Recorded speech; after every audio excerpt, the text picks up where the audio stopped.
अजी क्या बात है, इतने परेशान क्यों लग रहे हैं? क्या बताऊं सुजाता, साधारण तरीके से शादी करने में भी 50,000 का खर्चा बैठ रहा है। सब कैसे होगा? अजी शादी विवाह का खर्चा इतना तो होता ही है, क्या कर सकते हैं। बाबूजी खाना बन गया है, लगा दूं? हाँ बहू, अपने ससुर जी के लिए परोस दे और सुबोध की भी थाली लगा दे। जी माँ जी। चलिए भाभी, मैं आपकी मदद करवा देती हूँ। दोनों ननद भाभी सब लोगों को खाना परोसती हैं। सबकी थाली में 2 पतली रोटी और सब्जी के नाम पर 2-4 आलू थे। तभी दोनों बच्चे दीपक खुशी दिल उदास कर लेते हैं। क्या माँ, तुमने आज भी वही आलू की सब्जी बना दी, मुझको नहीं खाना है। ऐसा बोलकर दीपक थाली को दूर कर देता है। दीपक बेटा, इस तरह से अन्न का अपमान नहीं करते। तुम्हारे दादाजी, पापा और चाचा कितनी मेहनत से कमाते हैं ना। चलो अच्छे बच्चे की तरह खा लो, कल मैं तुम्हारे लिए दूसरी सब्जी बना दूंगी। यह सुनकर दीपक चिढ़कर बोलता है, झूठ झूठ झूठ माँ, तुम हमेशा आलू की सब्जी रोटी खिलाती हो। अब तो ठंड का मौसम भी शुरू हो गया, तुम गाजर का हलवा क्यों नहीं बनाती हो? सबके घरों में बनता है। हलवे का जिक्र सुनकर गरीब ससुराल वाले एक दूसरे का मुंह देखने लगते हैं। तभी राम प्रसाद पोते को दुलारते हुए बोलते हैं, अरे देखो तो आलू की तरकारी कितनी बढ़िया बनी है। मैं तो आज इसके साथ पूरी 10 रोटी खाऊंगा और ताकतवर बन जाऊंगा। और मेरे साथ मेरा राज दुलारा, मेरा प्यारा पोता भी दादा के हाथ से रोटी खाएगा, है ना? हाँ दादाजी, मैं खाऊंगा। किसी तरह बच्चे को रिझाकर राम प्रसाद रोटी खिला देते हैं। राम प्रसाद जी के घर में गरीबी भरे हालात सालों से इसी कदर छाए हुए हैं, क्योंकि घर में कमाने वाले कम लोग हैं और खाने वाले ज्यादा हैं। ऐसे में राम प्रसाद दोनों बेटे को ज्यादा पढ़ा लिखा भी नहीं पाए, इसलिए वह भी अपने पिता के समान मजदूरी करते हैं, जिससे परिवार वाले 2 वक्त की रोटी भी बड़ी मुश्किल से खाते हैं। अगले दिन सुबोध की शादी गहना से हो जाती है। इस तरह परिवार में एक सदस्य और बढ़ जाता है। आओ छोटी दुल्हन, हमारे छोटे से संसार में तुम्हारा स्वागत है। हमारा घर ज्यादा बड़ा तो नहीं है, लेकिन भगवान ने हमें जितने में रखा है तुम्हें खुश रखेंगे। माँ जी, आपने इतना कह दिया, मेरे लिए तो यही काफी है। और रही बात गरीबी की, तो जो परिवार गरीब हालातों में भी एक दूसरे के साथ है, उससे खुशहाल परिवार और कोई नहीं है। आप कितनी प्यारी हो भाभी, हम तो बस अभी तक यही सोच रहे थे, पता नहीं आप हमारे गरीब परिवार में रह पाओगी कि नहीं। इसी तरह अगला दिन आ जाता है। गहना संस्कारी गुणवान बहू की तरह कड़ाके की ठंड में भी सुबह सुबह उठकर पूरे घर का कामकाज करके रसोई में आती है। देवरानी जी, आप आ गई? ये राशन रखा हुआ, इससे सबके लिए रोटी सब्जी बनेगा। पर जेठानी जी, आज तो मेरी चूल्हा चढ़ाई की रस्म है, ऐसे में सादी रोटी सब्जी अच्छा थोड़ी ना लगेगा। मैंने तो सोचा था सबके लिए पूरी सब्जी और गाजर का हलवा बनाऊंगी। ठंड का मौसम है ना, इसलिए, और गाजर का हलवा तो ठंड के मौसम में स्वादिष्ट लगता है। गाजर के हलवे का नाम सुनकर जेठानी सुनीता के दिल में खाने की इच्छा होती है। देवरानी जी, आपको पता है कई साल बीत गए, लेकिन हमारे परिवार में गाजर का हलवा नहीं बना। आप ससुराल के हालातों को देखकर समझ सकती हैं। ऐसे में हमारे पति लोगों के लिए घर का खर्च चला पाना ही कितना कठिन हो जाता है, तो गाजर का हलवा कहाँ से खाएंगे? हम लोग तो हर साल अपना दिल तरसा कर रह जाते हैं। अपनी जेठानी की बातों को सुनकर गहना को बहुत दुख लगता है, लेकिन गरीबी ही वह जड़ होती है जो एक गरीब परिवार को नमक रोटी खाने पर भी मोहताज कर देती है। बेचारी गरीब गहना अपने ससुराल वालों को सब्जी रोटी बनाकर खिलाती है। इस बार खुशी मुंह फुलाकर बोलती है, चाची, हमें तो लगा था आप हमारे लिए गाजर का दूध और काजू पिस्ता डालकर हलवा बनाकर खिलाओगे, मगर आपने भी बाकी तरह सब्जी रोटी बना दी। मुझको नहीं खाना, हटाओ इसे। तभी आंखों में आंसू भरकर घर की बहू गहना बोलती है, चाची आपके लिए फिर किसी दिन गाजर का हलवा बनाकर खिला देगी। नहीं, आप भी बाग की तरह में झूठा दिलासा दे रही हो। पहले वादा करो कि आप मुझको गाजर का हलवा बनाकर खिलाओगी। हाँ, मैं वादा करती हूँ, एक दिन हमारे गरीब परिवार में भी गाजर का हलवा बनेगा। इस तरह दिन गुजरते हैं। एक शाम गली में गाजर का हलवा बेचने वाला आता है। आ गया हलवा वाला आ गया। आ जाओ बच्चों, आ जाओ, गर्मा गर्म देसी घी में बना काजू बादाम पिस्ता दूध वाला हलवा खा लो। हलवा वाला आया। तभी अड़ोस पड़ोस के सब लोग ठेले वाले से गाजर का हलवा खाने लगते हैं। बेचारे दोनों बच्चे ललचाई आंखों से उनका मुंह देख रहे होते हैं। दीपक भाई गाजर के हलवे की कितनी अच्छी खुशबू आ रही है। हाँ सचमुच हलवे की खुशबू कितनी लाजवाब आ रही है। काश हम भी इसे खा पाते। चलो चलकर दादा दादी से पैसे मांगते हैं। दोनों बच्चे दिल में उम्मीद लगाकर घर के अंदर आते हैं और बूढ़ी दादी माँ से बोलते हैं, बड़ी दादी हमें 10 रुपए दे दो ना, हमको गाजर का हलवा खाना है। अरे मेरे लाल, मुझे बुढ़िया के पास पैसा कहाँ से आएगा, मैं कमाने थोड़ी ना जाती हूँ। रामू कुछ पैसे हो तो बच्चों को दे दे, कम से कम हमारे साथ साथ बच्चों का दिल तो ना तरसेगा। कहाँ से दूँ अम्मा, एक फूटी कौड़ी नहीं, मालिक ने पैसा नहीं दिया। इतने में घर में सुबोध सामान उठाए बुआ फूफा को ले आता है। माँ बाबूजी देखो तो कौन आया है। मीना बुआ और सुनील फूफा आए हैं। पाए लागू रामू भैया भाभी। खुश रहो मीना, सालों बाद देख रहा हूँ तुमको, बड़ा अच्छा लगा। क्षमा करना भैया, शादी में आ नहीं सकी थी तो अब आई हूँ। कोई नहीं, आओ बैठो ना। अरे बड़ी बहू, छोटी बहू, नाश्ते पानी का इंतजाम करो भाई। दोनों बहुएं परेशान सा चेहरा लिए रसोई घर में आती हैं और बातचीत करती हैं। मेरी तो कुछ भी समझ में नहीं आ रहा गहना, इतने सालों के बाद बुआ फूफा जी हमारे घर में आए हैं, उन्हें क्या खिलाएंगे, उनका स्वागत आदर भाव कैसे करेंगे। तुम तो देख ही रही हो, हमारे पतियों का काम भी ठंड के मौसम में ठप पड़ा हुआ है। हमारे खुद के परिवार के खाने पीने का दुख है। ये तो वही बात हो गई, कंगाली में आटा गीला। चिंता मत कीजिए जेठानी जी, हम थोड़ा आराम से सोचेंगे तो कोई हल निकल जाएगा। तभी पड़ोसन कुंती अपने खेत के लाल लाल गाजर लेकर दरवाजे पर आती है। अरे भाई कोई है? राम प्रसाद की बहू। ओ राम प्रसाद की बहू। गहना घूंघट किए बाहर आती है। जी नमस्ते कुंती काकी, कहिए क्या काम है? ये लो गाजर देने आई थी। वो मेरे खेत में इस साल गाजर की पैदावार बहुत अच्छी हुई है, खूब लाल लाल गाजर उगे हैं, तो सोचा तुम्हें भी थोड़ा दे दूं, हलवा बना लेना। जी आपका बहुत बहुत धन्यवाद। गरीब बहू सारे गाजर रसोई में ले आती और सुबोध को बुलाती है। जी सुनिए, जरा अंदर तो आइए। हाँ आता हूँ, क्या बात है कहो। जी अगर आपके पास थोड़े बहुत पैसे हों तो थोड़ा दूध, शक्कर और जरा सी किशमिश बादाम ला देंगे। हाँ ला देता हूँ। थोड़ी देर में सुबोध सारा सामान लाकर दे देता है। गहना, ये तुम इतनी थोड़ी सामान में क्या बनाना चाह रही हो? मैं सबके लिए गाजर का हलवा बना रही हूँ। जेठानी जी आज हम लोग गाजर का हलवा खाएंगे, आप ये गाजर घिस दीजिएगा। ठीक है। ये गृहिणी होते हुए थोड़े से ही सामान में ही गहना अपने गरीब ससुराल वालों के लिए गाजर का हलवा बनाती है। आधा दूध हलवे में डालने के लिए बहुत होगा, आधे से छेना बना लेती हूँ। जेठानी जी थोड़ा गुड़ होगा क्या रसोई में? हाँ थोड़ा तो होगा रसोई में, लेकिन तुम गुड़ का क्या करोगी? गाजर के हलवे से गुड़ का क्या काम है? आपको नहीं पता क्या? गुड़ से कैरेमल बनता है और उससे हलवा और खीर का टेस्ट बढ़ जाता है। मुझे तो ये पता ही नहीं था। थोड़ी देर में गहना बहुत ही लाजवाब गाजर का हलवा बनाती है, जिसकी खुशबू उसके ससुराल से लेकर आस पड़ोस में भी फैल जाती है। फिर दोनों बहू सबको गर्मा गर्म गाजर का हलवा परोसती है। गाजर का हलवा देखकर सभी के चेहरे पर खुशियां ही खुशियां छा जाती हैं। अरे वाह, आज हमारे घर में गाजर का हलवा बना है, ये बल्ले बल्ले और शाबाश, आज तो मैं बहुत सारा हलवा खाऊंगा।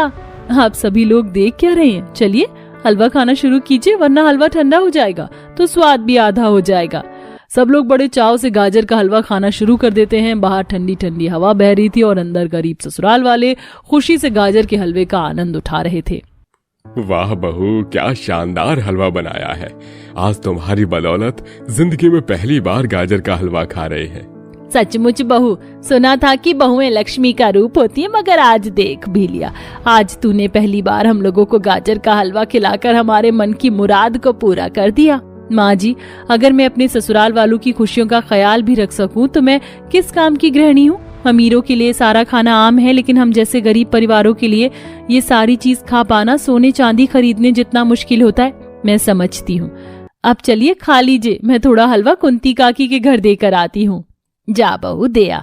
गहना एक कटोरी में हलवा डालकर कुंती के घर देने आती है। ये लीजिए काकी, आपने जो गाजर दिया था आज मैंने उसका हलवा बनाकर अपने परिवार वालों को खिलाया है, इसलिए मैं दिल से आपकी आभारी हूँ। आपकी बदौलत मेरे ससुराल वाले पहली बार गाजर का हलवा खा सके। आप भी मेरे हाथों का बना हलवा खा लीजिएगा, मुझे अच्छा लगेगा। वैसे खुशबू तो बहुत ही बढ़िया आ रही है हलवे में से, एकदम हलवाई के जैसी। मगर पहली बार नई नवेली बहू के हाथों का बना कुछ खा रही हूँ तो ऐसे थोड़ी ना खाऊंगी। ये ले बहू तेरा नेक, ज्यादा नहीं दे रही, 251 रुपए हैं। धन्यवाद काकी, मैं चलती हूँ। इस तरह उस दिन गहना अड़ोस पड़ोस के 2-4 घरों में हलवा देती है, जिसमें उसे बहुत नेक मिलता है, जिसके लिए वह अपने सास ससुर से राय लेकर घर में ही गाजर का हलवा बनाकर ठंड के मौसम में बेचने की शुरुआत भी करती है।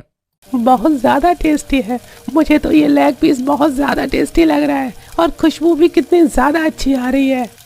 अरे अभी तो बहुत कुछ है, तुम ये खाओ, दूसरी चीज बन रही है। सच में बहू, हमने कभी नहीं सोचा था कि हम गरीब कभी चिकन पार्टी कर सकते हैं। आज तक हमने बस दाल रोटी खाई है, दाल रोटी से ऊपर तो कभी हम सोच भी नहीं सकते थे। आज तेरी वजह से हम लोग इतना अच्छा खाना खा रहे हैं। हाँ बहू, सच में अगर तू नहीं होती तो हम तो कभी ऐसा खाना खाने की सोच भी नहीं सकते थे। अरे आप लोगों के सामने इतनी अच्छी चिकन पार्टी हो रही है, फिर भी आप लोग पुरानी बातें क्यों कर रहे हैं? अरे खाओ ना। ये कैसा परिवार था जो पहली बार चिकन पार्टी कर रहा था? थोड़े से खाने के लिए सबकी आंखों में आंसू। और क्या वाकई में ये सब पहली बार चिकन पार्टी कर रहे थे? पूरी परिस्थिति जानने के लिए हमें कुछ समय पहले चलना पड़ेगा। माँ, आज भी आपने खाने में यही बनाया है, मुझे दाल रोटी नहीं खानी है। माँ, मुझे ये बिल्कुल भी अच्छा नहीं लगता। मेरे दोस्तों के घर पर चिकन बनता है, मैंने तो कभी भी चिकन खाया तक नहीं है। ऐसे जिद नहीं करते हैं, बहुत से लोग ऐसे हैं जिन्हें दाल रोटी भी नसीब नहीं होती है। हमें तो भगवान का शुक्र मनाना चाहिए कि वो कम से कम हमें भूखे पेट तो नहीं सुलाती है ना। लेकिन माँ, ऐसे खाने से किसका पेट भरता है? मुझे बिल्कुल भी अच्छा नहीं लगता। दाल रोटी रोज खाना मेरा भी मन करता है, मैं अपने अच्छे दोस्तों की तरह हर रोज चिकन जैसा कुछ खाऊं। अच्छा ठीक है बिट्टू बेटा, तो उदास क्यों हो रहा है? देख, जब भी कभी हमारे हालात सुधरेंगे ना तो मैं तेरे लिए पक्का चिकन बनाऊंगी। हम सभी बाकी सबकी तरह चिकन पार्टी करेंगे। पक्का माँ? हाँ बिल्कुल। इस तरह बबीता अपने बेटे को शांत करवा देती है। कुछ दिनों बाद बबीता का पति विजय फैक्ट्री में जाता है। क्या हुआ विजय, तुम आ गए? मैं तुम्हारा ही इंतजार कर रहा था। क्या हुआ मालिक, कुछ काम था क्या? आप मेरा इंतजार क्यों कर रहे थे? दरअसल बात ऐसी है विजय कि अब तुम यहाँ काम पर मत आना। अब मुझे तुम्हारी जरूरत नहीं है। हमारा काम काफी टाइम से ठीक नहीं चल रहा है, तो मैं काफी लोगों को निकाल रहा हूँ। हम कहाँ जाएंगे मालिक? ऐसे अचानक आप मुझे निकाल रहे हो? आपको तो पता है ना, मेरे घर में एक ही कमाने वाला हूँ, और अगर मेरी भी नौकरी चली गई तो हमारे घर के हालात कितने खराब हो जाएंगे। अब तुम्हारे घर के हालात सुधारने के लिए तो मैं मुफ्त पर तुम्हें काम पर नहीं रख सकता ना।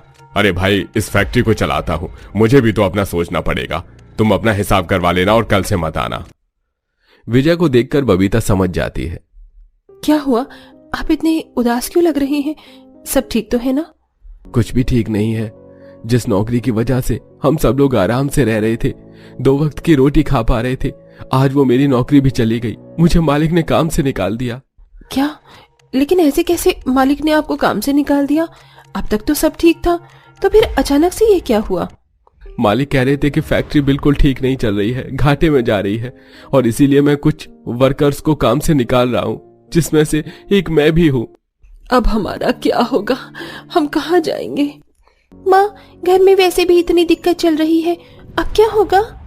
चिंता मत कीजिए, भगवान ने हमारे लिए कोई दूसरा रास्ता तो देखा ही होगा। कुछ समय बाद घर में पूरा राशन खत्म हो गया था। यहाँ तो राशन भी खत्म हो गया है, आज रात का खाना तक नहीं बन पाएगा। अब ऐसे में क्या करूं? सबको ये तो नहीं बोल सकती कि पानी पीकर सो जाओ। बहू, कोई बात नहीं, मुझे भूख नहीं है तो बिट्टू को खाना खिला दे। जितना भी होगा हम सब लोग तो भूखे पेट ही रह लेंगे। इसी तरह परिवार एक दूसरे का साथ देता है और इस मुश्किल घड़ी में रह रहे थे। कुछ समय बाद बबीता की नंद राधिका को देखने के लिए लड़के वाले आते हैं। अरे ये क्या, आपके घर पर मेहमान आए हैं और आपने मेहमानों को बस पानी दे दिया है? अरे इतनी ही औकात है आपकी, मेहमानों को बस पानी ही दिया जाता है? माफ कीजिएगा, वो दरअसल अभी हमारे हालात बिल्कुल ठीक नहीं चल रहे हैं। हमारी बेइज्जती करने के लिए बुलाया है आप लोगों ने? मतलब मैंने तो कभी सोचा ही नहीं था कि मैं किसी के घर पर जाऊंगी और वो इंसान मुझे चाय नाश्ता तो दूर की बात, बस एक पानी पिलाकर रवाना कर देगा। आप पानी पिलाकर रिश्ता तय करना चाहती हैं? माफ कीजिएगा, हमारी गरीबी के बारे में हमें आपसे बेहतर पता है। आप अगर हमसे रिश्ता जोड़ना चाहते हैं तो हम खुश होंगे, लेकिन अगर नहीं जोड़ना चाहते तो आप ऐसे हमें जलील भी मत कीजिए। संध्या की बात सुनकर वो लोग वहां से चले जाते हैं, लेकिन उन लोगों की बातें बबीता को बहुत बुरी लगती हैं। हमारे परिवार के लिए मुझे ही कुछ करना पड़ेगा। वैसे भी विजय हमारे लिए बहुत मेहनत कर रहे हैं, काम ढूंढ रहे हैं, लेकिन जब तक उन्हें काम नहीं मिलता तब तक मुझे ही कुछ करना पड़ेगा। बबीता अपने परिवार को लेकर काफी परेशान थी। मैंने सोच लिया है, मैं टिफिन सर्विस का काम शुरू करूंगी। हमारे आसपास वैसे भी काफी लोग फैक्ट्री में जाते हैं जो बाहर से खाना मंगवाते हैं। अगर मैं उनको घर का बना हुआ खाना दूंगी तो हमें पैसे की मदद भी हो जाएगी और मैं घर से ही काम भी कर लूंगी। मुझे पता है हमारे हालात खराब हैं, तभी तुम्हें ये सोचना पड़ रहा है, लेकिन इसकी कोई जरूरत नहीं है, मुझे काम मिल जाएगा। देखिए, आपको काम मिल जाएगा ये बहुत अच्छी बात है, लेकिन अभी हालातों के चलते कुछ तो करना ही पड़ेगा ना। अगर तुम्हें यही ठीक लगता है तो ठीक है। बबीता अब अपना टिफिन सर्विस का काम शुरू करने लगती है। अरे भाई साहब, मेरी बहू अब टिफिन सर्विस का काम शुरू कर रही है। आप लोग काम पर जाते हैं तो बाहर से खाना मत लेना, मेरी बहू से ही खाना ले लीजिएगा। बहुत ही स्वादिष्ट खाना बनाती है वो। अरे ठीक है भाई साहब, हमें तो वैसे भी चाहिए था घर का खाना। ठीक है, मेरा भी अब टिफिन सर्विस का खाना तय कर दीजिए। काफी लोग बबीता की टिफिन सर्विस से खाना लेने लगते हैं, लेकिन इतना खाना देखकर बिट्टू कहता है, माँ, जब हम इतना अच्छा अच्छा खाना बाकी लोगों को दे सकते हैं तो हम अपने लिए क्यों नहीं बना सकते? ये सब हम खाना लोगों को बेचते हैं, उनसे हम पैसे कमा रहे हैं। अगर हम इसमें से ही अपना पेट भरने लगे तो हम पैसे कैसे कमाएंगे? कुछ दिनों बाद टिफिन सर्विस से खाना लेने वाले लोग सब बबीता के घर आ जाते हैं। अब मुझे टिफिन सर्विस का खाना नहीं चाहिए। मुझे भी मत ही देना। पर क्या हुआ, आप लोग क्यों मना कर रहे हैं? खाने में कोई परेशानी है क्या? परेशानी तो कुछ नहीं है, लेकिन खाना बस दाल रोटी चावल सब्जी होता है, पनीर वगैरह भी तो होना चाहिए ना। अब हम पैसे दे रहे हैं तो इसमें पनीर तो मिलना ही चाहिए। लेकिन पनीर बहुत महंगा है। वो सब हमें नहीं पता, हमें इतने पैसे में ही अगर मिल सके तो ठीक है, वरना और भी बहुत लोगों की टिफिन सर्विस है। अरे नहीं नहीं, आप लोग ऐसा मत कीजिए, मैं इसमें ही करने की कोशिश करूंगी। बबीता को अब कम पैसों में ही लोगों को और वैरायटी का अच्छा खाना देना पड़ता है। बहुत मुश्किल से मेरा काम जमा है, थोड़ी सी भी मुश्किल पर अब मेरी परेशानी बढ़ा देगी। मैं अपनी कान की बाली बेच देती हूँ ताकि आगे भविष्य में कोई दिक्कत ना हो। 1 महीने बाद टिफिन सर्विस से खाना खाने वाले लोग बबीता के घर आते हैं और बबीता को पैसे देकर जाते हैं। ये लो पैसे, खाना बहुत ही स्वादिष्ट था और अब हमें हर महीने ऐसा ही स्वादिष्ट और अच्छा खाना चाहिए। ये मेरी मेहनत की पहली कमाई है, आज मैं बहुत खुश हूँ। आज मैं अपने परिवार वालों को अच्छा अच्छा खाना खिलाऊंगी जो उन्होंने आज तक नहीं खाया था। आज उन लोगों को मैं चिकन पार्टी दूंगी। बबीता तुरंत ही अपनी सास के साथ मार्केट जाने लगती है। बहू, ये तेरी मेहनत की कमाई है, तो इसे हम लोगों पर क्यों उड़ा रही है? माँ जी, ये हमारी कमाई है। अगर मैंने पैसे कमाए हैं तो इसमें आप लोगों का भी पूरा साथ है और मैं चाहती हूँ कि मैं अपने परिवार को चिकन पार्टी दूं। बस आप मना मत कीजिए। पर बहू, माँ जी, मेरे लिए ये पैसे नहीं बल्कि सबकी खुशियाँ जरूरी हैं। बबीता अपने पूरे परिवार को चिकन पार्टी देने के लिए खाना बनाने लगती है, जिसमें उसने चिकन की हर वैरायटी बनाई थी, जैसे चिकन बिरयानी, चिकन पकौड़े, KFC chicken, chicken tandoori, chicken tikka और भी बहुत कुछ। माँ, ये चिकन लॉलीपॉप तो बहुत ही टेस्टी बनाया है आपने, मजा आ गया खाकर। अब मैं भी अपने दोस्तों को चिढ़ाऊंगा कि मैंने आज चिकन पार्टी करी थी। बहू, भगवान तुझे हमेशा खुश रखे। तुमने हम सबको चिकन पार्टी दी है जो आज तक मैं कभी नहीं खा पाया। तूने मुझे वो खिलाया है। हाँ भाभी, सब आपकी वजह से हुआ है। हाँ बबीता, और तुमने सच में चिकन बहुत ही टेस्टी बनाया है। क्यों ना तुम अपने टिफिन सर्विस में ये चिकन की डिश शामिल कर लो, जिससे और भी हम लोग बढ़ा पाएं। ऐसे ही अब बबीता का काम और अच्छा चलने लगता है। कुछ दिनों बाद विजय खुश होकर घर आता है। अरे सब लोग मुंह मीठा करो, मुझे बहुत ही अच्छी नौकरी मिल गई है। क्या तुझे नौकरी मिल गई? सच में भगवान ने हमारे दिन बदल दिए। अब तक हम बस एक चिकन पार्टी कर रहे थे, लेकिन बहू और तेरी वजह से हम रोज चिकन पार्टी कर पाएंगे। इसी के साथ बबीता अपने परिवार को मुश्किलों से निकालती है। तो देखा दोस्तों आपने, बबीता ने कैसे अपनी मेहनत करके अपनी गरीब ससुराल वालों को चिकन पार्टी दी, जिससे उसके ससुराल वाले काफी खुश हुए। तो दोस्तों, क्या सीखा आपने इस कहानी से? हमें कमेंट बॉक्स में कमेंट करके जरूर बताइएगा।